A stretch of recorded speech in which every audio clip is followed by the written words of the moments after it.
Good afternoon. Welcome to my first World Cup fantasy video. It's going to be a banger, this one. This is my booster strategy. Why are they calling it boosters? Why not just call it chips? What were you doing, FIFA? You just want to be different. You want to be cool. Call it boosters. It's chips. I'm going to talk about boosters, but if I call it chips, you know what I'm doing. Chips. Booster strategy. The booster chip strategy. Starting off with the old 12th man. You know, I'm going to feel like playing this booster chip, I'm going to feel like Arsenal. They've had a 12th man this year, otherwise known as the referee. I'm joking, Arsenal fans. I'm joking. Calm down. Don't hit me up in the comments. Like, oh, it wasn't that bad. It was that bad. Come on now. First team in history in the top flight to have 0 red cards, have 0 penalties against you. It's interesting, isn't it? Anyway, back to World Cup fantasy. 12th man. 12th man. What is it? Well, you get an extra man. 12th man. It says so right there. 12th man. Even though it's going to be technically 16 players in your squad, but you're going to have your 12th player on the field. So you can choose anybody. Doesn't matter about your budget. Doesn't matter about squad size. You can have a forward, a midfielder. You could even have a goalkeeper, but you really don't want to do that. Other thing to watch out for, you can't sub them. You can't transfer them. You can't captain them. So if they get an amazing score, can't captain them. And if they get a truly horrendous score, you're stuck with it. Even in 4 years' time, in 2030, you'll be thinking back about when you had Haaland as your 12th man and he missed a penalty against Iraq. I might be speaking that into reality. I hope not if I have Haaland as my 12th man. That's what I've penciled in so far. I'm thinking about a Haaland 12th man in match day 1. Maybe have it in match day 1, or maybe Mbappe in match day 2. Those are my thoughts right now, but it's definitely, it's the best play. Playing it in match day 1 or 2. You have the biggest lopsided games in 1 and 2. And looking ahead, Wildcard match day 3 is your best bet. Moving ahead on your next booster chip, Max Captain. Standard play. The standard play is playing it in match day 1 or 2. Or there's a maximum captain already. Automatically doubles your highest scoring player in the starting 11. That's the important bit there, starting 11, so you don't do any mistakes. I haven't got any casual managers here, but don't have your maximum captain, which you would have want to go to a player who's on your bench. Put him in your starting 11. I know there's going to be games, all manner of the day, morning, noon, and night, depending on your time zone. Set your alarm if you have to. Get up in the middle of the night. This is fantasy football, all right? Don't worry about work the next day. Anyway, so you don't have to worry about captaincy for this match day. A lot of people are... I think I'm going to play it. You see, this is a standard match day 1 or 2, because there's a lot of, as I mentioned previously, lots of lopsided games. Lots of really good teams against really terrible teams.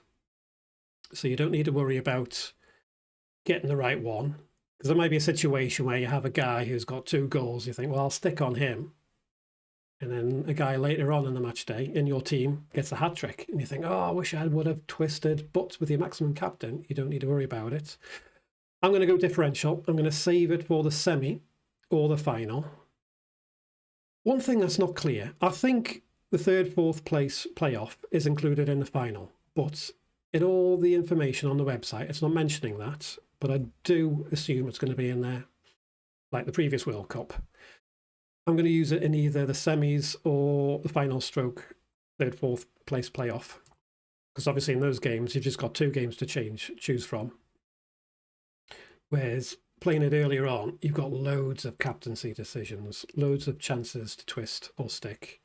I think it's going to be more useful playing it when you've got fewer games to choose from. That's what I'm going to do. If you did it in match day 1 or 2, I wouldn't say anything. Okay, I wouldn't throw any shade your way. I wouldn't call you a casual manager or anything like that. But I'm just telling you what I'm going to do. These are my tips. Wildcard. What's a wildcard? We all know what a wildcard is, don't we? We've all played FPL, UCL Fantasy. Every fantasy game going's got a wildcard. You can change your whole team. But you still got the have I written it there? I haven't. You've still got the constraints. You've still got to be within budget and have as many players as you can from each team. The best time to play it is match day 3. So you can only have a max of 3 players from each team. Before I looked at the numbers, before I ran my model, ran a solver, I was thinking a wildcard would be useful in the later stages. I do think there's going to be plenty of injuries, and in the later stages, there's a chance of upset, there's a chance of suspensions. But because of the lopsided games and the chance of rotation in match day 3, it is worth it doing your wildcard in match day 3.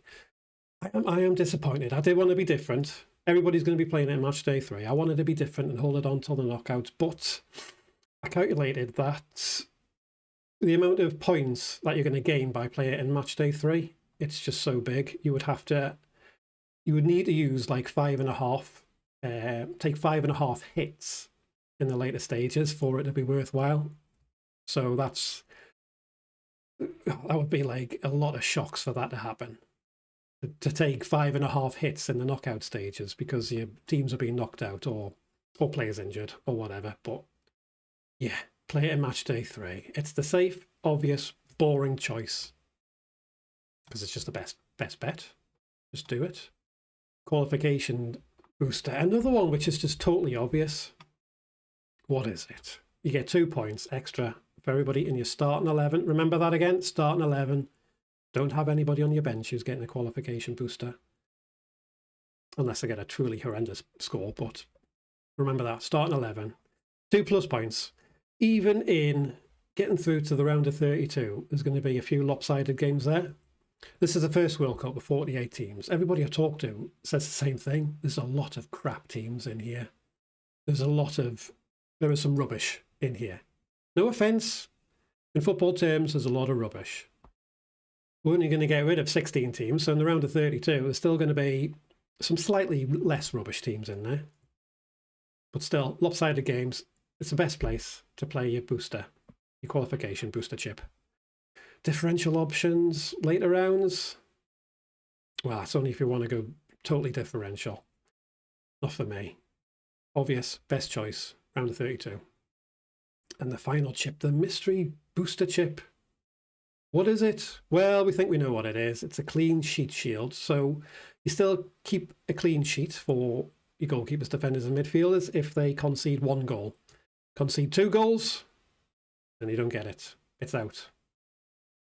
A lot of people are thinking about playing it in the round of 16. There'll still be some, you're still going to get a few stronger favourites in the round of 16.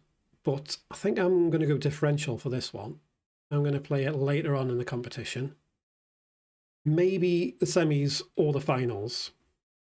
Just because quite often knockout football, it's quite cagey. Low scoring. And plus you can have a lot more, more players in your teams. I know in the final you can have up to 8 players from one team. I think it's 6 in the semis. So you could get a real defensive stack, play your mystery booster, clean sheet shield, in action. That's what I'm going to go for. So, in conclusion, this is my booster chip strategy right now. Match day 1, I'm going to play the 12th man. I've penciled in Haaland against Iraq. Penciled in. It's not set in stone. I haven't got my permanent marker out either. Right now, I'm going to put it on Haaland against Iraq. Norway have got a great first fixture against Iraq, but after that, not so great. Match day 3, as I mentioned, wildcard. So the team that I'm going to set up is set up for match day 1 and 2, and use 2 free transfers into match day 2, and then fresh slate for match day 4. Get ahead of the rotations and the fixture swings. So I'm going to treat that like a free hit, because ahead of the round of 32, you get unlimited transfers. And then in the round of 32, I'm going to play my qualification booster chip. Because, as I've said before, there's still going to be plenty of big favourites. There's going to be the 3rd place teams are going to get through. There's still going to be some rubbish in there, or garbage, if you're one of my friends in America, or trash. Semi-finals, I have penciled in Max Captain chip. These two could change. I'm thinking about the clean sheet shield in the final. Ideally, if the third, fourth place playoff game counts towards the game, which I think it should, that's usually a high scoring game. So you're going to want plenty of players in the third, fourth place playoff game and then have defenders from the final. Usually, like historically, the final is low scoring, a bit cagey. And so you can go in on one defense, get a big defensive stack. That's what I am penciling in. Later on, see how things progress, see what happens. I might get my permanent marker out and make some, commit myself to it. But I'll let you know, because I'm going to have plenty of videos about the World Cup Fantasy. I say plenty of videos. If I ever say that, it's more likely to happen. I've sort of promised it. So, do yourself a favour. This is my mini league, the FSD Elite League. Where is the league code? It's right there. It's right there. I'll put it in the description. So feel free to join my league. I'm sure it'll be lots of fun. Thank you for watching.